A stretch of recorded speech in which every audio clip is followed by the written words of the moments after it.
back to the Garage 11 channel. Here we have another episode of Behind the Build. Now, we haven't done one of these for a while, mainly because we've been busy not building bikes. Building bikes. For other people. So we're going to have a look. Marshall's actually put together this RM250. Now, probably one of the least desirable motorcycles on the planet, but Marshall seems to like them. And he has done an okay job at putting this one together. Pretty average. Pretty average. So we're going to go through, we're going to deep dive into everything that we've gone through, or he's gone through, to put this bike together. What it was, what you started with. I started with a pretty average setup. It was, yeah, like... Oh, no, it was a pride and joy. It was a pride and joy bike. Apparently. So, marketplace special, as most of these things are. So let's get into it. What is it? Well, it's actually a 99 RM250. Obviously, it looks like a 96, 97, 98, but it's not. Were they different? How different were they? Frame, apparently, as I found out... Totally different? Is... Yeah, and 96 and 97 have the same frame, and then 98, 99, 2000. So there's a split in the middle there? Yeah, yeah. So the way I found that out was... Because you bought this as a 99. Well, yeah, I bought this, well, it is a 99. Now? No, it was always a 99, but the frame was trashed. So when I pulled everything down, got everything pulled apart, and took the frame to get powder coated, the frame was rat shit, had holes all through it. I mean, usually we would look at repairing that, but sometimes they just get to a point where it's... Yeah, no, the rails were screwed. Too far. I was like, you know what, I'll piff this and I'll get another one. And I just happened to find a 99 frame at a wrecker that had just been freshly powder coated and all that kind of business. So I was like, oh, sweet, this is the ultimate. A 99. A 99. Yeah. Bought it as a 99 and then got it re-powder coated because I wanted to do my frame black. Started putting bits and pieces on it and then went to put the linkage in it and it didn't fit. See, that's the thing as well, like going through a lot of what, well, we have a few Suzukis getting around. We've always had a few Suzukis. And especially for us developing the carbon stuff, it's like, cool, we've got last gen RMs. Cool, okay, the framed 01's different to 02, that's 03, and then 04 onwards, and like Suzuki's are notorious for changing 2 or 3% of something Tiny that completely parts. renders whatever you want unobtainium. Yeah, so yeah, I tried to put the linkage in, and for the life of me, just kept going over it, thinking, I know how to put a bike together. Do you though? Well, I think I do. And just for the life of me, was just like, nah, there's something wrong here. Check part numbers, all the part numbers on the frames were the same. So I was super confused. I thought maybe the linkage is wrong, this and that. Anyway, did a bit more research and then found out that, yeah, the 96 and the 97 had a different linkage and frame. Anyway, contacted the wrecker and he was... Who's actually a really good, we won't name him, but like it's really good dude. He was actually really good and said, look, I'll get you a 99. He goes, I sold it to you as a 99, so I'll get you a 99. Got it for me, shipped it out, didn't charge me for it, didn't ask me to send the other one back, and then we just started all over again, re-powder coated it, blah, blah, blah. So the powder coat's straight black, not nocturnal gold, no, like there's what the other ones are? It's just a standard black. Standard black? Well, it's actually, it's not satin, it's not matte. Gloss, it's the in-between one. Yeah, okay. It's a little bit more gloss than it is like a matte or a satin. Yeah, it's like in between. It's not full shine and it's not full satin. MTO did these ones, didn't they? MTO, did the frame on this one. Yeah. All right, so we might as well start from the front. So this is a contentious point, it always has been between you and me when it comes to this sort of stuff. So what's going on here? Because to me, it doesn't look anything like it should.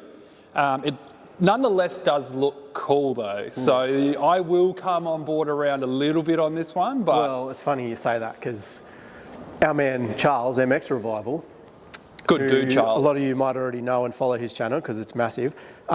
He said the same thing, that he wasn't sold on the front until he saw it on this and reckons that I've tied it in extremely well. So, yeah, because you've got to look at it from a stylistic point of view. You've got modern Suzuki, which is very sharp. Yeah. Early Suzuki, which is very doughy. Semi-modern Suzuki. Well. The front of this is actually an 09 RMZ front. Yeah. So it's got RMZ, fork guards, fender, and front plate. And forks? Forks are... They're 47 twin chambers, I know this. 08 RMZ 250. Yep. Triple clamps are 05 RM 250. Yes. So nothing has Because that last gen RM had that 47 front end in it. So nothing's been chopped, nothing's been changed. The only thing, it's running the 99 stem in the triple clamps. That's it. Everything else. But if you look at a lot of those conversions, we've done it on Hondas before, you can, if you look hard enough and try hard enough, you don't have to touch anything. No.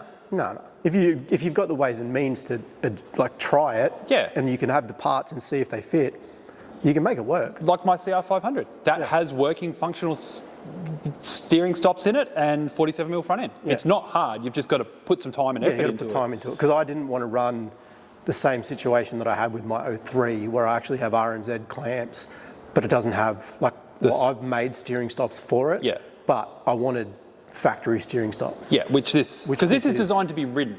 Yeah, I want to. Well, I'm planning on riding it tomorrow to see how it runs. But having said that, it wasn't meant to be to this extent. It was just meant to be a good-looking bike that was going to be a rider.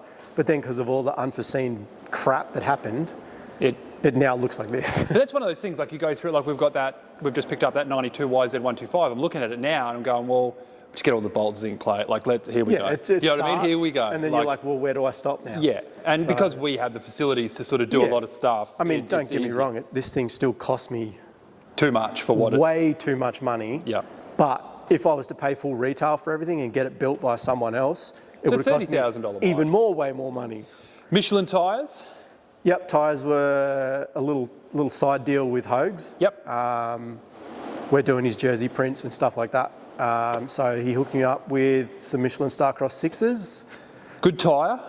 Cerakoted fork lugs, halves, brake calipers. I'm a massive stickler for Cerakote, and it's not because I just want to Cerakote everything. I have a big issue with aluminium pitting, and because I ride two strokes in the sand out at Cruisix mainly, it is notorious for destroying aluminium. It is a good finish. It just has to be done tastefully. Yeah. I mean, like if you burnt bronze everything, it's just going to... I was going to say, you know my take on burnt bronze. Yeah. And all you guys that love burnt bronze, that's great, but it looks shit house. I don't care. I hate it. Try other colours. There's not just burnt bronze. If you go onto the Cerakote website, there's thousands of other colours. I mean, burnt bronze has its place, but not on my bikes.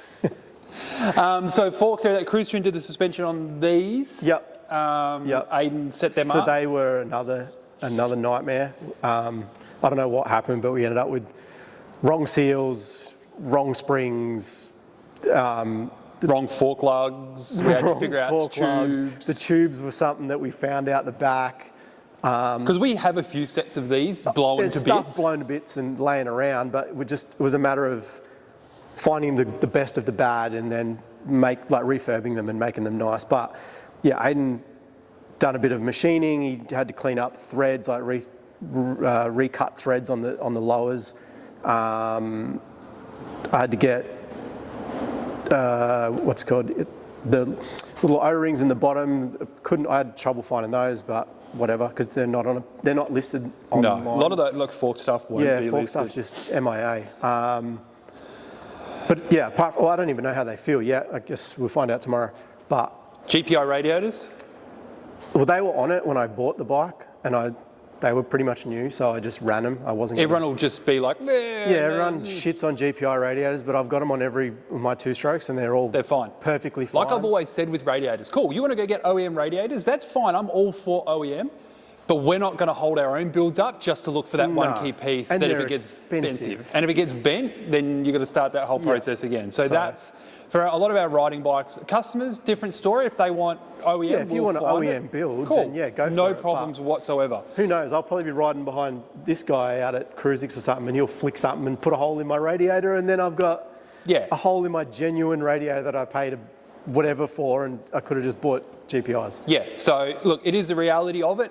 If you guys want to start looking at manufacturing Replica OEM stuff, sweating the two halves together and sandcasting the uppers and lowers, go for it. We'll buy them for sure, 100%. But at the moment, GPIs are what's on the market. Yes, you have some hits and misses with fitting. I have. I know you haven't. Well, I don't know what happened with these ones because, well, I know these aren't for this bike. Because they're meant to have another top tube. Crossover. And it doesn't. So when I bought the louvers, which are genuine Suzuki louvers, they didn't actually fit. So I've made some customs, done some little bits and pieces and made them fit. And they're actually in there reasonably good. Fine. Yeah, I mean, you wouldn't, unless I told you, you wouldn't know. No, not at all. So JSV pipe? JSV, he always looks after me. I was building this, planned on building this thing on a budget. So I didn't actually go with their silencer either because it had an FMF on it when I bought the bike. So I was like, you know what? I'll get pushed to try and get me to get the silencer, but there wasn't in the budget and I didn't see the reason because this is pretty good. So I just cleaned this up, JSV pipe, and these always sound unreal too. They do. These always give, like, I've got the Pro Circuit on my RM and it doesn't have that same... They're real, they have it's like they've got a little cam in them. I was about to say, for lack of sounding like a retard, sorry, we're going to probably have to cut that out. For lack of sounding stupid, two-stroke, obviously four-strokes don't have cams, but it has that, almost that rotary port. It's real lumpy. Like it really opens them up. And they, like, from my experience with them, the power on them is really nice. Like, it's a good curve. It's not all at the bottom or all at the top. Whereas a Pro Circuit's hit hard, you got to keep them going. This definitely doesn't hit hard, but it still pulls. So and they're massive. Like they're a huge chamber. Huge. The cones on this is massive. So I was originally going to go the cone, but I thought because I'm riding it.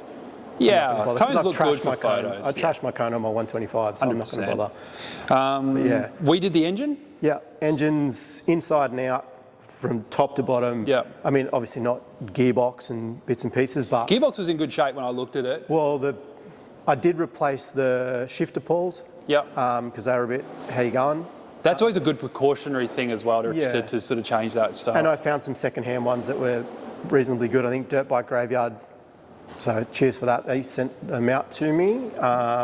We did the Nicker seal on the barrel. We're bearing seals, Nicker seal on the barrel. Genuine crank rebuild.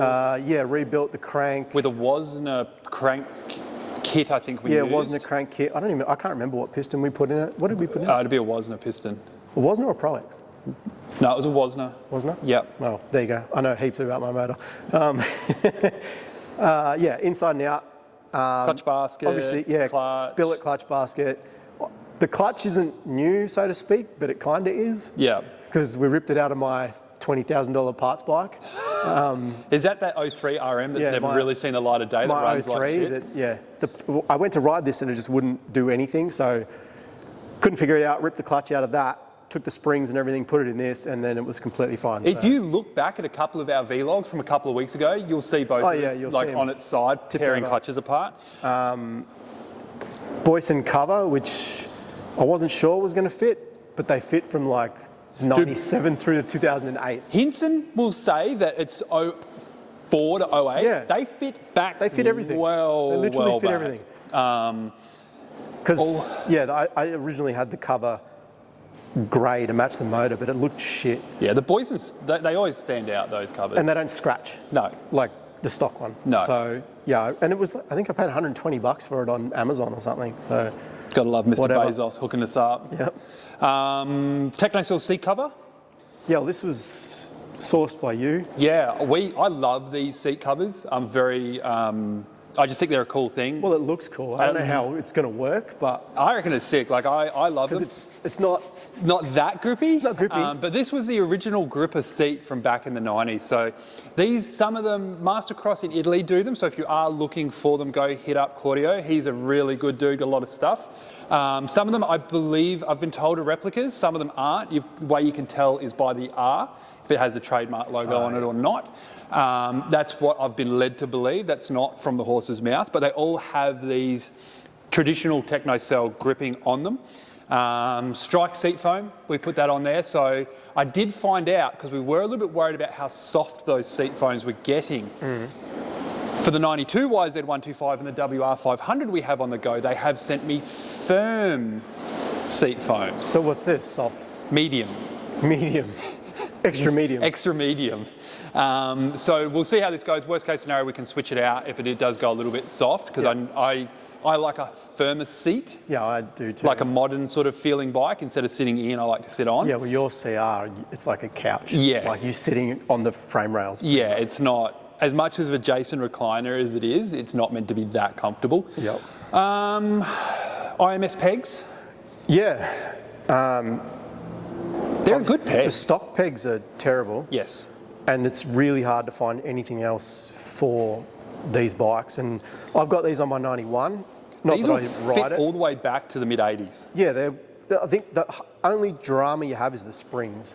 Yeah, so The springs are the hardest part. So with the RM500, it's got the same mounting point. Yeah. So what you have to do with that is you can get a later model foot peg up to like 01, and you just got to drill a little hole in the frame, and it carries the spring, and that's it. Like you can have. Well, I had to mod these springs a tiny bit. Yeah. But not Not huge amounts. Yeah, I just had to bend the hook a little bit just Yeah. to fit. But other than that, and the pegs are crazy sharp. Yeah, they are. They're a really good thing. Yeah.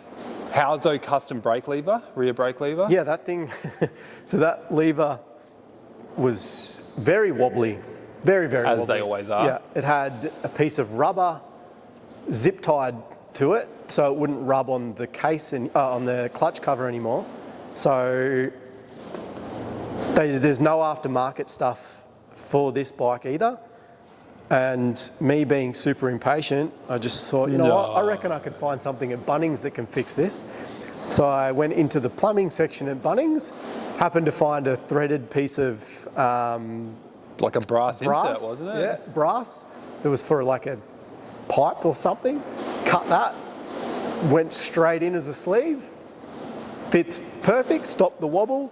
Happy days. And then put the actual tip is from, I think it was an RHK? I think so, yeah. An RHK shitty tip, which I vapor blasted, cleaned up, and then bolted on. And now it's a fully functioning pedal that doesn't wobble. You know who's doing some good pedals now? It's Ballards. Because they look standard. They're not anodised all sorts of rainbow but colours. they don't fit this, unfortunately. Yeah, I know. But for like some of the other bikes, they're starting to look. They're They starting do to the look at job. that. Just think about this, guys who are making this stuff. Anodising, just cater a little bit to non-anodising, please. Yeah. Like, Or please, or black. Or black. Like, we don't need to colour match our bikes that much. No, and it doesn't match anyway. No, it doesn't, because it's gold instead of like whatever it Instead needs of to yellow. be. Swing arm, mild resto on this one. Yeah, I just blasted it back, gave it a bit of a scratch up with some sandpaper, Yep. put a bit of clear Cerakote on it, Yep. and then some stickers. And it comes up good. Like, we can sink 15, 20 hours into a swing arm. Well, that was the thing. Like you said to me that I Hauzoed it, which You did. I did, because at the end of the day, the chain's going to hit it, and it's probably going to No, I get totally trashed. get it. And also, we have the facilities to just pull it back out and do it again. You do. So, well, yeah. So who cares? For me, it doesn't matter. Brake rotors, Axiom brake rotors. Axiom brake rotors. They do an amazing job. They're really starting to cater for a lot of the old stuff at the moment. Axiom, especially with like the Fresco pipes. They're doing Envy hubs and rims. Well, they look amazing. way better than the old stuff. Yeah. Like whenever I see somebody that's done a resto on their bike, See, I like a nut and bolt resto from the ground up, they and don't- the stock rotors are on it. Yeah, the stock original if rotors. it's brand new and it's stock, cool. Fine. But if it's clapped out and screwed, they don't work. No, there's very few guys doing complete restos. No, and I'm not a fan of the stock look, the full circle with all the little holes it. drilled. Yeah, you froth it, I Love hate it. it.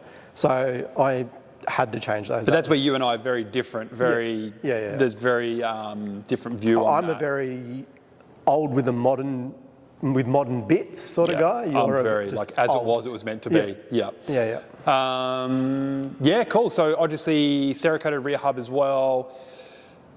All that sort of stuff. Brakes all rebuilt. All rebuilt. Everything has been rebuilt. Staminis did the front line, braided line. Yep. They do a good job too. They make them all here in all in Queensland, here in Australia. Yeah. He does a Stock rear line on it though. I didn't Yeah. bother. I just sort of refurbed it. I actually put some shrink wrap over it, and it came up. and all it right. come up. I zinc plated the tips. Yep. And just some shrink wrap, and it worked pretty good. Yep. Because it did have a big crack in the OG plastic. It was split all the way around. So shrink wrap over the top. As I said, it's household, but it still looks new. So whatever. Graphics. You did them yourself, personally, through your company, Vizion Concepts? Vizion Concepts, yep. These are cool. Now, I thought you were going to completely stuff this up like you usually do, but these actually caught me off guard. I was looking at the design because I watched you put this design together, and I was like, oh, I don't know how this is going to work and all that sort of stuff. But the minute you started blending in the holographic stuff and not doing full holographic, but doing it properly, it definitely started to come together. And when I saw it off the printer, I was like, oh, yeah, okay, this is actually okay. Yeah, the graphics obviously being my strong point. I had to do something that was going to stand out, but still have that old school look, but modern at the same time, which is always what I do. Yep. Usually I have a plan right from the get-go of what I'm going to do. This, I had absolutely no idea. Because you've taken like cues from Swingster's bike from '94. Yeah, well, I came across that bike online. It was that someone had built a replica. I can't even remember, but someone built a replica. I found it and I was like, yeah, that Suzuki logo, I'm using that. Like, I'm definitely using that. So remade that, did that, didn't use the Suzuki logo up the top, like the wording that he had. Yeah. Because one, it was super hard to do, and I'd already spent ages on the big S. Yep. And I've got a cool font on the computer, so I'll just use that for the Suzuki, and it worked pretty well. Good. Yeah, cool. I wasn't going to go holographic originally, but I think it's done like because of its era, and what you're going to go with. If you'd done all holographic or all, they look terrible. I'm not about it. But because you've isolated it and kept it in that, like the Yamaha of Troy stuff, or the select parts. Yeah, select parts, not overdoing it. It's definitely made a big difference, like through the Michelin and obviously your logo through the back there and whatever else. So it's definitely started to. While I was at it, we did a little bar pad sticker as well. So you can do them for any bar pads, anytime, anywhere, any shape. So basically what we're going to do with the bar pads through the business is, it hasn't been linked on the website yet, but if you get a kit, and there will be an option for you to select a bar pad sticker depending on what bars you run, obviously. So it'll be basically a matching bar pad sticker which goes over the existing bar pad wrap. It's not a whole new bar pad, it's just a sticker. But everybody seemed to like what we did, so I think it's cool. Yeah, we'll be offering those in the near future. For modern bars, not stuff that you can get like all the stuff. Yeah, the oldest. It'll be like the modern Pro Taper, the modern fat bar, the Renthal fat bar. Yeah, the round stuff. Yeah, the twin walls, all that kind of stuff. Because I've got one on my Husky as well, a purple one to match my kit on my twin walls. So that will be an option in the very near future. Yeah, cool. But yeah, that sort of tied in the bars as well, which made it look even better. Yeah, it was, and it was a subtle tie-in too, which was really nice. Well, that's probably about the extent of it. That's about it. Yeah. It's been pretty cool. This is pretty much your last one off the rank, isn't it? Yeah, I've built everything I need to build. Well, not need everything I've wanted to build now. Yep. As I was saying to you the other day, I think the only thing that would be on the radar will be a 94 YZ 125. Yep. But I'm in no rush, and I've actually got my dad's old KH 100 at home that I need to get restored, but that's on the back burner because I don't have any money. Everyone's broke, too busy running businesses. Yep. So that's been really cool. Like this is we're going to start trying to do more of these behind the builds with different stuff that we do. We've obviously got lots of stuff going on everywhere here, but these ones are always good because this one's nice and complete. It's a point of difference, and it sort of captures what you do, what we do, and it sort of brings it all together. Well, this is where we started originally. Like a bike bought me and you together. Yeah. And now when we build a bike, it's always together. We build a bike, regardless of whose it is. Yeah. We build it together. Yeah, absolutely. It's always been a part, and that's how we've always operated, which is how we always will operate. Yeah. So yeah, all right, guys. Like I said, if you like what we're doing, don't forget to like, share, subscribe, all that stuff. We're really enjoying bringing you a lot more content. We've got a lot more stuff planned, which is going to be really good. Hoagie was in today talking about some cool stuff that we might have coming up on an old bike, which will be really cool. Obviously a Honda. So keep an eye out for that. So thanks again for watching, guys. Like I said, share it around. Like I always say, if you don't like what we're doing, that's not my problem. That's your problem. Gets me every time.